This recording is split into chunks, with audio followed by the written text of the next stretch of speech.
দীপার বিরুদ্ধে এবার সাক্ষী দিল তার নিজের মেয়ে সোনা। সোনা কাঠগড়ায় দাঁড়িয়ে তার মায়ের নামে অভিযোগ করে গেল এবং সাক্ষী দিল।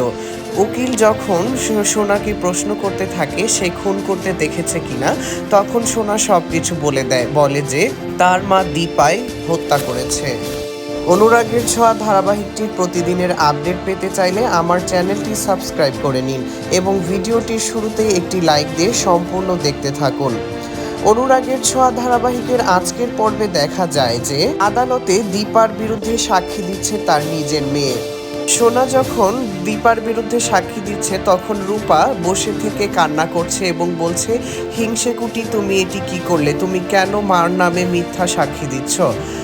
এইদিকে সোনা যখন তার মায়ের নামে সাক্ষী দিচ্ছে তখন তার বাবা সূর্য বলতে থাকে, মা তুই এটি কি করলি, কেন এই ভুল করলি। এক পর্যায়ে আদালতে যখন হইচই শুরু হয়ে যায় ঠিক তখন উকিল দাঁড়িয়ে বলে, দেখুন এটি একটি পরিকল্পিত হত্যাকাণ্ড হতে পারে। দীপা কোনোভাবেই ভুল করেনি, বরং সে ইচ্ছাকৃতভাবেই হত্যা করতে চেয়েছিল ভিকটিমকে।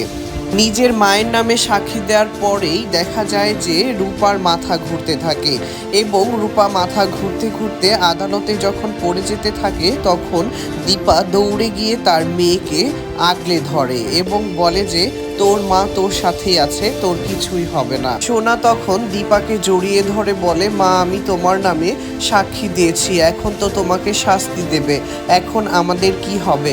তখন দীপা সোনাকে বোঝায় যে আমি অন্যায়ের কাছে কখনো মাথা নত করব না, তুমি ভালো থাকবে, তুমি তোমার বাবা এবং তোমার বোনের কথা শুনে চলবে, তাহলেই হবে। দর্শক বন্ধুরা, কেমন লাগলো অনুরাগের ছোঁয়া ধারাবাহিকটির আজকের পর্ব তা অবশ্যই কমেন্ট করে জানাবেন।